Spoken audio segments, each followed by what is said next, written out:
Bab 116. Sebuah kereta baru melaju dengan mulus di jalan resmi, dengan seekor kuda kuat menariknya di depan. Qiu Yaoer sedang menunggangi kuda tersebut, dan sosok cantiknya menarik perhatian orang yang lewat. Chen Ce sedang duduk di poros kereta, dan Luo Sanshan duduk di sebelahnya. Luo Sanshan menurunkan kakinya dan berayun dengan lembut di bawah poros kereta. Perjalanan kembali ke rumah orang tuanya membuatnya merasa sangat baru dan menyenangkan. Ini adalah pertama kalinya dia kembali ke rumah orang tuanya dalam 2 tahun sejak dia menikah. Dia sangat merindukannya dan ingin menceritakan terlalu banyak hal kepada keluarganya. Hari ini mendung, matahari tersembunyi di balik awan, dan sepertinya akan turun hujan. Tapi ini bisa dianggap membawa sedikit kesejukan di musim panas ini. Kedua lelaki tua di gerbong itu masing-masing membuka jendela dan melihat keluar, sesekali mengobrol dengan Chen Ce. Selain manusia, ada juga hadiah di dalam gerbong, dan daging sapi besar ditempatkan di posisi yang paling mencolok. Chen Ce sedang berpikir untuk membeli begitu banyak daging. Jika dia tidak bisa menghabiskannya, apakah baunya tidak enak? Tong Dalei dan yang lainnya mengikuti di belakang gerbong. Keledai yang baru dibeli belum terlalu responsif, sehingga membuat postur berkendara mereka berempat agak lucu. Mereka berempat semuanya membawa bungkusan. Selain baju ganti, juga ada kotak panah yang sudah disiapkan. Saat mereka keluar, ketergantungan terbesar mereka untuk melindungi Chen Ce adalah panah otomatis di samping mereka. Setelah menempuh jalan resmi sejauh lebih dari 20 km, gerbong tersebut memasuki jalan setapak. Meski hanya berupa jalan setapak, namun tetap bisa dilalui oleh gerbong tersebut. Bukan karena desa Sibali lebih penting daripada desa Chenjia, tetapi karena desa Sibali dulunya merupakan daerah perbatasan yang penting, dan perbekalan harus diangkut ke sana selama perang, sehingga jalanannya jauh lebih baik daripada desa Chenjia. Setelah memasuki jalan setapak, itu adalah tempat yang familiar bagi Luo Sanshan. Dia terus memberitahu Chen Ce tentang hal-hal menarik di dekatnya. Chen Ce mendengarkannya sambil tersenyum, dan lingkaran matanya perlahan menjadi merah saat dia berbicara. Setelah melihat ini, Chen Ce segera memeluknya dengan lembut, "Aku merasa bersalah padamu." "Tidak, kamu tidak bersalah.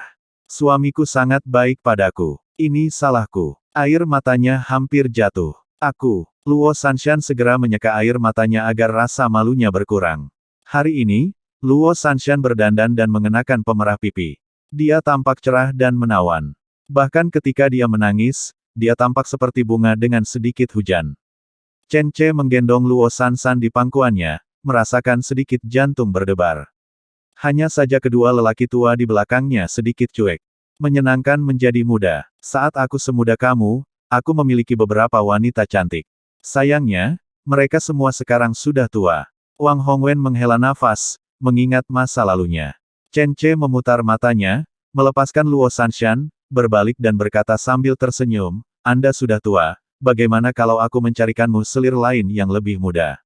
Jangan khawatir, lihat beberapa istriku. Aku pasti akan menemukan wanita muda yang Anda sukai."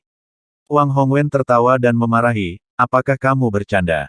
Aku sudah tua, aku masih memiliki hati tapi tidak memiliki kekuatan. Tidak masalah, lebih baik menikmati perawatan pribadi seorang wanita muda. Kalau tidak, akan menjadi masalah meminta Tuan He untuk melayani Anda sepanjang waktu. Konon Tuan He bahkan juga belum menikah. Ngomong-ngomong, Tuan He, bagaimana kalau saya mencarikan satu untuk Anda juga?" "Satu? Oh, atau beberapa lagi?" Wajah He Zong tiba-tiba memerah, dan dia melambaikan tangannya dengan panik, tidak perlu, aku bukan seorang penggoda wanita." "Apakah kamu bercanda? Tidak suka dengan wanita? Lalu apa gunanya hidup?" Dalam pandangan Chen Ce, apa yang disebut ketidakcocokan He Zong dengan wanita hanyalah perwujudan dari kepolosannya. Rupanya, dia hanya pemalu. Chen Ce memutuskan ketika mereka kembali, dia akan benar-benar membantu mereka mengatasinya. Wang Hongwen akan membiarkannya pergi, dan membantunya menemukan selir yang cantik dan membiarkannya membantu merawat dekan tua ini. Adapun He Zong, dia membutuhkan bimbingan. Dia sangat pemalu hingga wajahnya tersipu ketika membicarakannya. "Mengapa kamu tidak membawanya ke rumah bordil untuk mendengarkan lagu lain kali?" Chen Ce memikirkannya dan menjadi bersemangat. "Saya sudah lama berada di dunia ini, dan saya belum pernah ke rumah bordil." Chen Ce sangat penasaran dengan keberadaan rumah bordil seperti apa. Setelah menempuh perjalanan lebih dari 10 mil, akhirnya mereka memasuki desa Sibali sekitar pukul 10 pagi. Ada cukup banyak orang di desa Sibali. Ketika mereka melihat Chen Ce dan kelompoknya muncul, mereka semua keluar untuk menonton. Ini kereta milik keluarga siapa? Dan ada pengawalnya. Megah sekali. Keluarga kaya, dengan kereta dan pelayan. Sangat terhormat. Gadis kecil di atas kuda itu sangat cantik. Hei, bukankah orang di kereta itu adalah putri tertua dari keluarga Luo? Bukankah dia menikah dengan kota yang jauh bernama Xinyu? Kenapa dia kembali? Sudah berakhir, dia pasti dikembalikan oleh seseorang, kan? Dikatakan bahwa putri tertua dari keluarga Luo menikah dengan seorang pemburu. Bagaimana dia bisa kembali dengan keagungan seperti itu? Mungkinkah dia dijual ke tempat yang najis? Kalau tidak, bagaimana dia bisa naik kereta? Penduduk desa berbicara dengan keras, dan wajah Luo Sanshan terlihat sangat jelek, dan tubuhnya sedikit gemetar. Setelah melihat ini, Chen Ce memeluknya, dan kemudian dengan keras menanggapi keraguan penduduk desa. Halo penduduk desa Sibali, nama saya Chen Ce, dan saya suami Luo Sanshan. Hari ini saya akan membawa Sanshan kembali ke rumah orang tuanya untuk mengunjungi mertua saya. Setelah Chen Ce selesai berbicara, dia mengepalkan tinjunya ke segala arah. Beberapa anak melihat betapa indahnya kereta itu dan berlari bersamanya. Ketika Chen Ce melihat ini, dia berbalik, mengambil sekantong permen di kereta, dan melemparkannya kepada anak-anak. Tolong makan permen, semuanya. Segenggam permen dilemparkan ke kedua sisi gerbong seolah-olah itu gratis. Ketika anak-anak berpakaian compang-camping melihat hal itu, mereka langsung berteriak dan bergegas menuju permen tersebut dan mulai mengambilnya dengan panik. Mata penduduk desa melebar dan tampak agak sulit dipercaya. Sayangku, seberapa kayakah suami Luo Sanshan? Dia benar-benar membagikan permen kepada anak-anak. Apakah dia kaya sekali? Apa bedanya melempar permen seperti ini dengan melempar uang? Sebenarnya tidak ada bedanya. Permen itu sangat mahal, dan kamu tidak bisa membelinya bahkan dengan harga 1 sen pun, jadi hampir sama dengan membuang uang. Tapi untuk apa Chen Ce berbuat seperti itu? Pertama kali dia kembali ke keluarga Luo Sanshan, Chen Ce ingin menjadi lebih sombong dan tidak dipandang rendah. Dan saat Chen Ce sedang menyebarkan permen, sudah ada orang dengan kaki lebih cepat di desa Sibali, berlari cepat menuju rumah Luo. Kakak tertua Luo, kakak kedua Luo, adikmu Luo Sanshan telah kembali ke rumah orang tuanya. Orang yang melaporkan berita itu dengan cepat bergegas ke rumah Luo.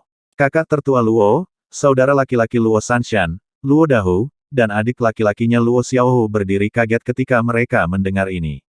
Namun, sebelum mereka dapat berbicara, istri tertua Luo Dahu, Nyonya Xinxi, berteriak, "Apa? Dia ingin kembali ke rumah orang tuanya. Bukankah produk yang merugi ini hanya untuk dikembalikan? Kita akan dibuat malu, cepat tutup pintunya.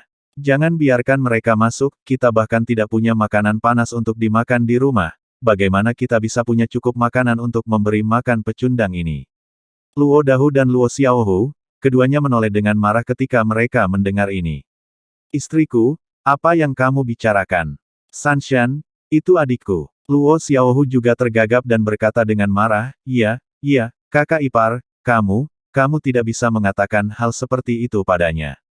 Xinxi mendengus dingin, "Tidak bisakah kamu melihatnya? Aku tidak bisa mengatakannya lagi. Seluruh keluarga Luomu adalah pecundang. Orang tuamu tidak berharga, dan kedua saudara perempuanmu adalah pecundang. Oh, ngomong-ngomong, Luo Sansan, apakah Sansan buru-buru kembali karena menerima kabar bahwa aku ingin menikahkan adiknya, Luo Qingqing?" "Hah? Percuma saja kembali, kubilang aku ingin menikahkannya dengan naga bermata satu itu, dan tidak ada orang yang bisa menghentikannya. Kamu." Kedua pria jujur, Luo bersaudara, sangat marah hingga mereka bahkan tidak bisa mengeluarkan kentut sama sekali. Penduduk desa yang memberikan informasi itu mengerutkan bibirnya dan merasa sedikit sedih, "Jangan meremehkannya, kakak ipar." Luo Sanshan kembali dengan suaminya kali ini, tetapi mereka kembali bersama-sama di dalam gerbong kereta mewah, dan mereka bahkan menaburkan permen untuk anak-anak di jalan. Itu adalah jenis permen yang dibungkus dengan kertas uang. Harganya setidaknya 1 sen. Mereka menyebarkannya segenggam penuh, jadi pasti mereka sangat kaya. Mata Xinxi melebar dan dia meraung. "Apa? Permen yang dibungkus kertas uang? Sial! Itu seharusnya permenku, harimau besar dan harimau kecil, apa yang kalian berdua lakukan dengan Linglung? Mengapa kalian tidak pergi dan menyapa saudari San San secepatnya? Ingat, kamu juga harus mendapatkan semua permen itu kembali, dan anak-anak sialan itu tidak diperbolehkan makan satu pun. Harimau besar adalah panggilan untuk kakak Luo San San, Luo Dahu, sedangkan harimau kecil adalah Luo Xiaohu. Bab 117. Ketika Xin Si mendengar bahwa Luo Sanshan telah kembali ke rumah orang tuanya, dan menyebarkan banyak permen kepada orang-orang di luar. Ya Tuhan, keluarga Luo bahkan tidak bisa makan beberapa potong daging sepanjang tahun, apalagi permen. Xin Si belum pernah makan permen sekalipun sejak menikah dengan keluarga Luo, apalagi permen yang dikemas dengan indah. Harga 1 sen untuk permen semacam itu sudah cukup untuk memuaskan 90% orang.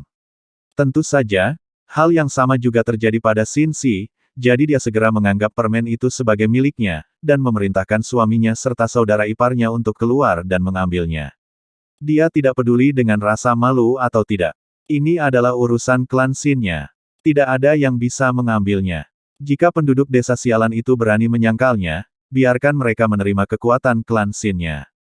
Justru karena sifat Xin Si yang sangat cerdik dan licik, dia menjadi seorang yang terkenal di Sibalitun. Tidak hanya tidak ada seorang pun di keluarga Luo yang berani mengganggunya, bahkan para tetangga pun tidak berani bertindak sembarangan di depannya, dia selalu bangga karena itu. Lagi pula, dalam masyarakat patriarki ini, ketika sulit bagi seorang wanita untuk mendapatkan harga diri, dia telah menjadi kepala keluarga Luo, dan setiap orang harus mematuhi perintahnya di dalam keluarga Luo. Ketika kakak beradik harimau besar dan harimau kecil mendengar bahwa saudara perempuan mereka telah kembali, awalnya mereka bahagia, dan kemudian menjadi sangat bingung. Saudara perempuannya kembali, ini seharusnya menjadi acara yang membahagiakan. Tapi istri tertuanya meminta untuk mengambil permen yang diberikan adik perempuannya kepada penduduk desa. Bagaimana orang-orang jujur ini bisa melakukan hal seperti ini? Tapi mereka harus mendengarkan perintah si bos betina, jadi mereka hanya bisa bergegas keluar pintu dengan ekspresi canggung. Begitu angin bertiup di luar, mereka melihat sebuah kereta melaju di jalan desa, di sisi lain melihat dari kejauhan. Harimau besar dan harimau kecil mengetahui bahwa saudara perempuannya lah yang telah kembali. Kedua orang itu segera mengesampingkan kecanggungan di hati mereka dan bergegas maju dengan penuh semangat, berteriak keras sambil berlari. Saudari, Sanshan, Sanshan. Hubungan antara kakak beradik selalu baik, harimau besar dan harimau kecil sudah 2 tahun tidak bertemu adik perempuan mereka ini, sejak Luo Sanshan menikah. Meski kota Xinyu tidak terlalu jauh, namun wanita galak dalam keluarga mereka tersebut mengontrol keluarga dan mengawasi segala hal, termasuk keberadaan mereka. Biasanya mereka harus membuat laporan meski harus turun ke jalan raya, apalagi pergi berjalan sejauh 30 km. Di hari kerja, harimau besar dan harimau kecil juga mendengar beberapa cerita tentang adik perempuan mereka. Mengetahui bahwa dia menikah dengan seorang pemburu, pemburu itu memukulinya, memarahinya, dan memaksanya melakukan pekerjaan berat. Kedua bersaudara, harimau besar dan harimau kecil, pernah marah dan ingin membantu adik perempuannya. Mereka ingin mencari dan mengalahkan pria biadab itu. Tetapi ketika mereka melangkah keluar dari pintu, mereka harus diseret ke belakang oleh preman wanita dari keluarga Xin tersebut, yang juga menceritakan banyak hal yang tidak masuk akal kepada mereka. Singkatnya, Luo Sansana yang ingin menikah, dan dia sendiri melemparkan diri keluar dari air, belum lagi dia dipukuli dan dimarahi, bahkan jika dia meninggal di luar, keluarga orang tuanya tidak akan diizinkan untuk berhubungan dengannya. Hal ini membuat harimau besar dan harimau kecil yang emosional menjadi sangat marah, namun menghadapi ketangguhan wanita garang tersebut, mereka akhirnya tidak berani berkata apa-apa. Namun kini, adik perempuan mereka, yang mereka kira menjalani kehidupan yang sangat menyedihkan, telah kembali. Dan dia kembali dengan gemilang. Harimau besar dan harimau kecil berbeda dengan keluarga Xin Si. Mereka mendengar bahwa saudara perempuan mereka menggunakan permen untuk membersihkan jalan ketika dia kembali. Saudarinya telah membuat perbedaan. Seluruh keluarga Luo mereka semua memiliki wajah yang cerah. Kedua orang itu bergegas menuju gerbong seperti embusan angin. Tentu saja, Chen Ce dan Luo Sanshan di gerbong mendengarnya. Dari kejauhan, Chen Ce melihat dua pria besar bertelanjang kaki berlari dengan kecepatan sangat tinggi, bahkan asap dan debu membubung di belakang mereka. Mata Luo Sanshan tiba-tiba memerah. Suamiku, itu kakak laki-laki tertua saya, dan saudara laki-laki kedua saya. Dia memegang tangan Chen Che dan menunjuk kedua orang itu sembari menangis. Ia menjelaskan bahwa yang lebih gemuk adalah harimau kecil dan yang lebih kurus adalah harimau besar. Kedua orang itu dengan cepat bergegas ke gerbong. Chen Che menghentikan gerbong tersebut. Luo Sanshan menangis dan meneriakkan nama mereka, lalu melemparkan dirinya ke dalam pelukan mereka. Cara ketiga orang itu tertawa dan menangis sungguh mengharukan. Hanya Chen Che yang tidak memiliki sedikit selera, meski mengetahui mereka adalah saudara kandung Luo Sanshan, tapi apa yang dirasakannya saat saudara laki-laki itu memeluk istrinya. Tidak, itu terlalu tidak baik di matanya. Setelah menenangkan ekspresi wajahnya, Chen Che juga turun dari kereta dan berjalan menuju harimau besar dan harimau kecil. Halo, kakak laki-laki dan saudara laki-laki kedua, saya suami Sanshan, nama saya Chen Che. Chen Che tidak membungkuk seperti seorang sarjana, tetapi hanya menangkupkan tinjunya. Namun hal ini pun membuat kedua orang ini sedikit malu. Jelas mereka tidak belajar banyak tentang etika. Melihat rasa malu kakaknya, Luo Sanshan segera datang menyelamatkan mereka. Kakak laki-laki tertua, saudara laki-laki kedua, ini adalah suamiku. Kamu bisa memanggilnya dengan namanya, Chen Che. Itu adalah saudara perempuanku dari keluarga suamiku, Qiu Yaoer, ini Dekan Wang dan Tuan He dari sekolah di desa kami, ini adalah. Niat Luo Sanshan baik, tetapi kedua saudara laki-lakinya benar-benar takut secara sosial. Setelah diperkenalkan dengan begitu banyak orang asing, mereka menjadi semakin malu dan takut untuk berbicara. Melihat kelakuan kedua kakak ipar ini, Chen Che langsung senang. Ada banyak orang yang mengawasi, dan Luo Sanshan mengingatkan. Kakak laki-laki dan saudara laki-laki kedua, ayo kita pulang dulu. Di mana orang tua kita? Di mana adik perempuanku, Qingqing? Kakak laki-laki, di mana anak-anakmu? Aku sangat merindukan mereka. Luo Sanshan dipenuhi tawa. Dengan wajah bahagia di wajahnya, dia memegangi kedua saudara laki-lakinya, satu di kiri dan satu lagi di kanan, dan berjalan lebih lincah. Namun harimau besar dan harimau kecil terlihat sedikit bingung, seolah-olah mereka adalah anak-anak yang telah melakukan kesalahan, dan mereka tidak berani menjawab pertanyaan Luo Sanshan. Luo Sanshan berbicara dengan penuh semangat. Dia belum merasakan apapun, tetapi Chen Che sudah merasakan ada sesuatu yang salah. Dia mengedipkan mata pada Tong Dalei, yang turun dan berjalan. Chen Che memberikan beberapa instruksi. Tong Dalei mengangguk, lalu memberikan keledainya kepada Chen Xiaobing untuk dipegang. Dia mengeluarkan segenggam rokok buatan sendiri dan mulai merokok. Segera, Chen Che dan rombongannya tiba di rumah kelahiran Luo Sanshan.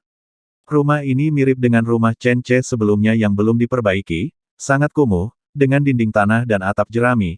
Terdapat beberapa celah seukuran kepalan tangan di dinding. Atap jerami juga tampak berlubang, yang bisa menyebabkan kebocoran air saat hujan.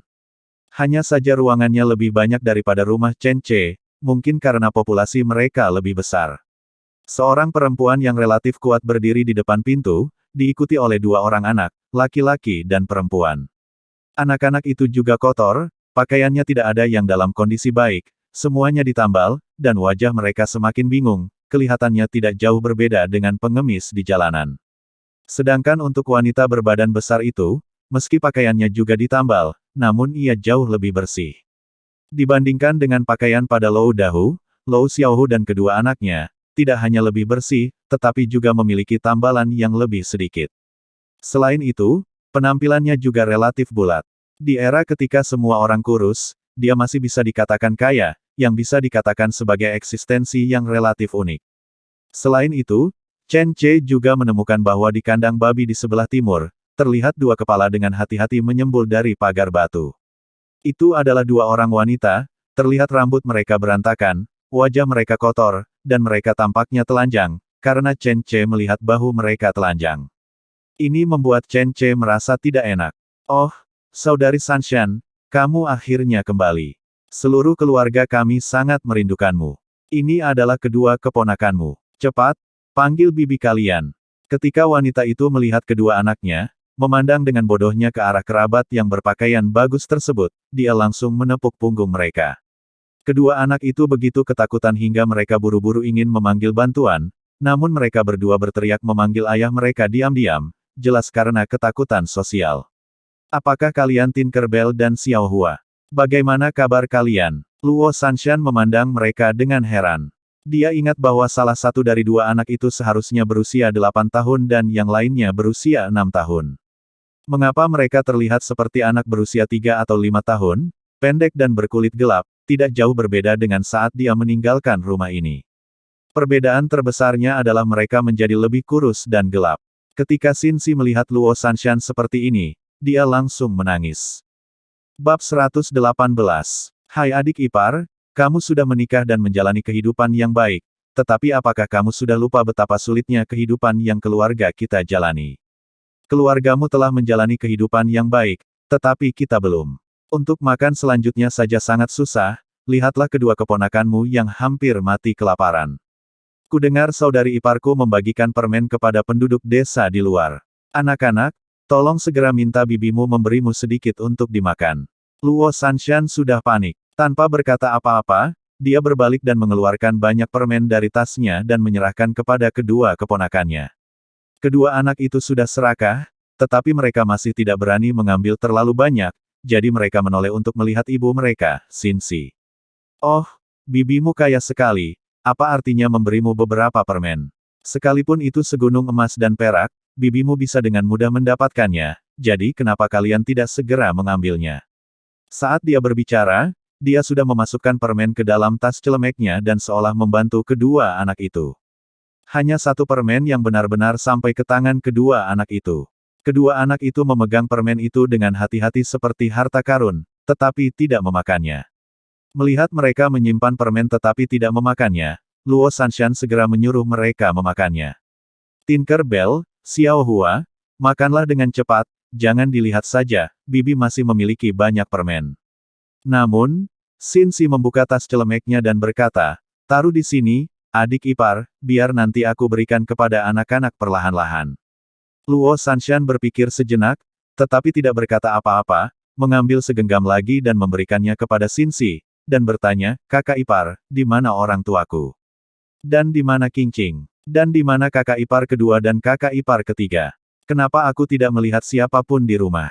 Xinzi melambaikan tangannya dan berkata sambil tersenyum, mereka bersenang-senang. Jangan khawatir tentang mereka, adik ipar dan semua tamu, silakan masuk dan duduk. Xinzi jauh lebih antusias setelah mendapatkan 2 genggam permen, tapi ada suasana aneh di rumah yang membuat Luo Sanshan tidak nyaman. Dia hendak masuk, tapi ditahan oleh Chen Ce, yang kemudian menunjuk ke arah kandang babi. Kedua kepala yang berhati-hati di kandang babi segera menyusut, tapi Luo Sanshan masih melihat mereka. Dia tiba-tiba berseru, kakak ipar kedua, kakak ipar ketiga. Mengapa kalian berada di kandang babi? Dia terkejut dan bergegas mendekat. Xinzi menghentikannya dengan sungguh-sungguh, adik ipar, jangan pedulikan kedua pelacur itu. Mereka menjadi gila setelah kamu pergi. Lihatlah mereka bertingkah gila dan memukuli orang. Dan mereka juga sering meludahi orang, jadi orang yang mulia seperti kamu tidak boleh mendekati mereka, kalau tidak mereka pasti akan meludahimu. Wajah Xinzi tidak merah tetapi jantungnya berdetak dan dia berbicara omong kosong. Luo Sanshan berteriak dengan marah, omong kosong, saya baru meninggalkan rumah selama 2 tahun. Bagaimana kakak ipar kedua dan ketiga bisa menjadi gila di usia yang begitu muda? Luo Sanshan sebenarnya tidak berhubungan baik dengan kakak ipar tertuanya ini ketika dia di rumah. Pada saat itu, kakak ipar tertuanya, Xinzi, sudah relatif kuat, dan dia sama sekali tidak suka dengan Luo Sanshan, dia selalu berusaha menindas Sansan. Kakak ipar kedua dan kakak ipar ketiganya lah yang terus membantunya sehingga membuatnya tidak begitu sengsara di rumah. Belakangan, kakak ipar Xinzi lah yang menikahkan Luo Sanshan dengan Chen Ce. Ketika dia akan menikahkan Sansan, dia bertanya tentang reputasi Chen Ce. Ketika dia mengetahui bahwa dia adalah pemburu bajingan yang suka memukul dan memarahi istrinya, Xinzi merasa lega karena itu, segera menikahkan Luo Sanshan. Luo Sanshan tentu saja tidak mengetahui hal ini. Tapi Xinzi masih ingat dengan jelas apa yang dilakukannya. Dia ingat dengan jelas bahwa dia menikahkan Luo Sanshan dengan seorang pemburu miskin yang suka memukul dan memarahi istrinya. Dia juga pernah mendengar bahwa pemburu itu memukuli Luo Sanshan sampai hidungnya memar dan wajahnya bengkak hampir mati. Mendengar ini, Xinzi sangat lega, karena itu, dia bisa melakukan perubahan drastis di rumah, dan itulah mengapa dia bebas melakukan hal apapun pada keluarga Luo. Tapi sekarang, kenapa situasinya berbeda? Ketika Xin Si melihat dia berpakaian rapi, dengan kuda tinggi dan pengawal mengikuti di belakangnya, kecemburuan di hatinya hampir meluap. Dia meraung di dalam hatinya, milikku, ini seharusnya menjadi milikku. Mengapa Luo Sanshan, seekor rubah kecil, mendapatkannya? Ini seharusnya bukan miliknya. Aku ingin mengambilnya. Aku ingin mengambil semuanya. Tapi sebelum dia bisa mengetahui cara mendapatkan semua yang dimiliki Luo Sanshan, kedua pelacur di kandang babi itu ditemukan oleh mereka. Xin Si sangat penuh kebencian. Seharusnya aku mengantar kedua pelacur ini ke gunung jika aku mengetahui ini sebelumnya, agar tidak malu di sini hari ini. Oh, adik ipar, kamu tidak tahu, kalian berteman baik ketika kamu di rumah. Mereka sangat merindukanmu sehingga mereka tidak bisa makan atau memakai pakaian. Mereka sangat merindukanmu hingga mereka menjadi gila. Jangan pergi ke sana, mereka tidak mengenakan pakaian apapun, dan mereka suka hidup dengan babi. Mereka sangat kotor, jadi jangan pergi ke sana. Xin Si berhenti di sana dan membuka tangannya untuk mencegah Luo Sanshan lewat. Luo Sanshan berkata dengan wajah dingin, minggir. Xin Si berkata sambil tersenyum, oh, harimau besar dan harimau kecil, tempat itu sangat bau. Ayo, undang adik kalian dan para tamu untuk duduk di rumah. Bagaimana para tamu bisa membobol kandang babi orang lain? Ketika harimau besar dan harimau kecil mendengar ini, mereka tertegun sejenak, lalu Xin Si memelototi mereka, dan mereka sangat ketakutan sehingga mereka berlari untuk menarik Luo Sanshan. Sanshan, ayo, kita masuk ke rumah. Luo Sanshan melototi mereka dan berkata dengan marah kepada kakak tertuanya, saudaraku, mereka adalah istrimu. Kakak ipar kedua dan kakak ipar ketiga dulu memperlakukanku dengan sangat baik. Bagaimana aku bisa melihat mereka menderita? Jangan tarik aku, lepaskan. Harimau besar dan harimau kecil tiba-tiba menjadi terlalu malu untuk menariknya lagi. Harimau besar dan harimau kecil, bukankah aku sudah memberimu makan? Tidak bisakah kamu menarik seorang wanita? Xin Si menatap mereka berdua dengan alis dingin.